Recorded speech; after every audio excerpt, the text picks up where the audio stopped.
आज Doubtnut app download करें। Doubtnut पर अपने सभी गणित, रसायन विज्ञान, भौतिक विज्ञान और जीव विज्ञान के डाउट्स का करो सफाया। बस प्रश्न की फोटो खींचो, एक ही प्रश्न को क्रॉप करो और तुरंत वीडियो सोल्यूशन पाओ। अभी डाउनलोड करें। नमस्कार दोस्तों, हमारा आज का प्रश्न है मनुष्य के रुधिर में पाए जाने वाली विभिन्न रुधिर कोशिकाओं अर्थात रुधिर अणुओं का उल्लेख कीजिए। तो आइए इनके बारे में समझते हैं। उत्तर तो देखिए, मनुष्य के रुधिर में दो प्रकार की कोशिकाएं पाई जाती हैं या दो प्रकार के रुधिर अणु पाए जाते हैं।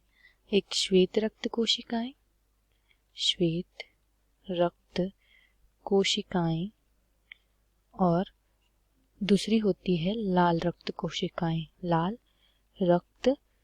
कोशिकाएं। तो आइए इनके बारे में एक एक कर समझते हैं। तो देखिए, सबसे पहले लाल रक्त कोशिकाएं केंद्रक रहित होती हैं। लाल रक्त कोशिकाएं केंद्रक रहित गोल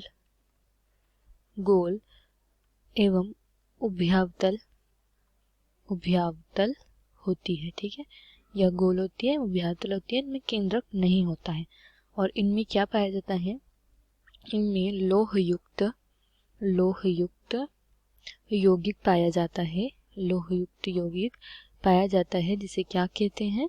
हीमोग्लोबिन। क्या कहते हैं? हीमोग्लोबिन। और यह हीमोग्लोबिन की वजह से ही जो है लाल रक्त कणिकाओं का रंग होता है लाल। ठीक है, तो यह हीमोग्लोबिन क्या करता है? यह ऑक्सीजन का परिवहन करता है। इसका काम क्या है कि यह ऑक्सीजन का परिवहन करता है पूर्ण शरीर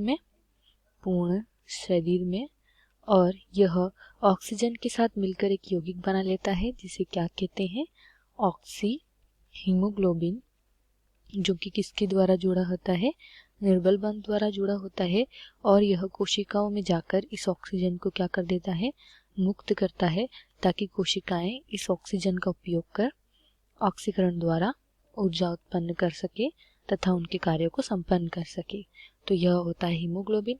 अब आते हैं श्वेत रक्त कणिकाओं पर।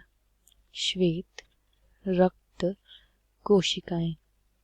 तो देखिए, श्वेत रक्त कोशिकाएं क्या होती है कि श्वेत रक्त कोशिकाएं रंगहीन केंद्रक युक्त कोशिकाएं होती हैं। कैसी? केंद्रक युक्त। वहीं लाल रक्त कणिकाओं क्या? केंद्रक रहित कोशिकाएं होती हैं। ठीक है, तो यह दो प्रकार की होती हैं। पहला होता है कणिकामय श्वेत रक्त कणिकाएं तथा कणिका रहित श्वेत रक्त कणिकाएं। तो अब हम कणिका में श्वेत रक्त कणिकाओं को देख लेते हैं। तो कणिका में श्वेत रक्त कणिकाओं में कणिका समान या कण समान जैसी संरचनाएं पाई जाती है, इसलिए इन्हें कणिका में श्वेत रक्त कणिकाएं कहते हैं। इनको ग्रेन्युलोसाइट्स भी कहते हैं। ग्रेन्यूल का मतलब भी कण ही होता है। तो जहाँ कण उपस्थित होते हैं जिस श्वेत रक्त कणिका में, वो कणिका में श्वेत रक्त कणिका होती है। यह जो होती है 3 प्रकार की होती है। यह भी कितने प्रकार की होती है? 3 प्रकार की होती है। ठीक है, तो कणिका में 3 प्रकार की होती है, जिसमें पहला प्रकार होता है बेसोफिल। दूसरा जो प्रकार होता है वो है इयोसिनोफिल। और जो तीसरा प्रकार होता है वह होता है न्यूट्रोफिल्स। ठीक है, तो अब इन तीनों को थोड़ा समझते हैं। तो देखो, बेसोफिल में क्या होता है? केंद्रक बड़ा होता है बेसोफिल में, तथा यह 2-3 पालियों में बटा होता है। ठीक है, और इयो में क्या होता है कि केंद्रक दो स्पष्ट पिंडों में बटा होता है तथा यह जो दोनों पिंड है वह एक सूत्र द्वारा परस्पर जुड़े होते हैं। ठीक है, और यह इनका कार्य क्या है? एलर्जी एवं प्रतिरक्षण इनका कार्य है। एलर्जी एवं प्रतिरक्षण की समय रक्षा इनका कार्य है।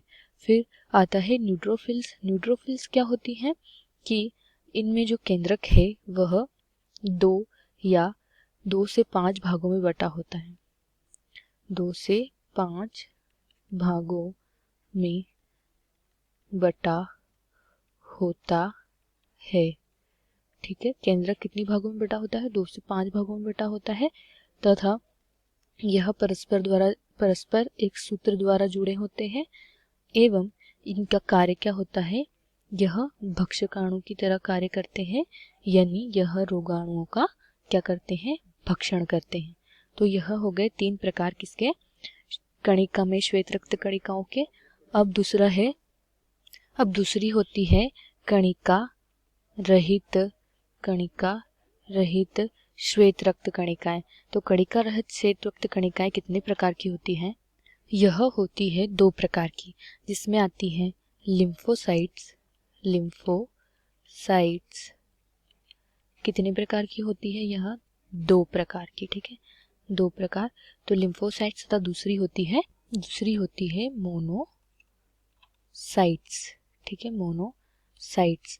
और इन्हें कणिका में या कणिका रहित या एग्रेन्युलोसाइट होता है, क्योंकि इनमें कण समान जो संरचनाएं थी वह नहीं होती है। ठीक है, नहीं होती है, इसलिए इन्हें क्या कहा जाता है? कणिका रहित या एग्रेन्युलोसाइट। और यह 2 प्रकार की होती हैं। तो इसका पहला प्रकार लिम्फोसाइट में क्या होता है? यह छोटे आकार की श्वेत रुधिराणु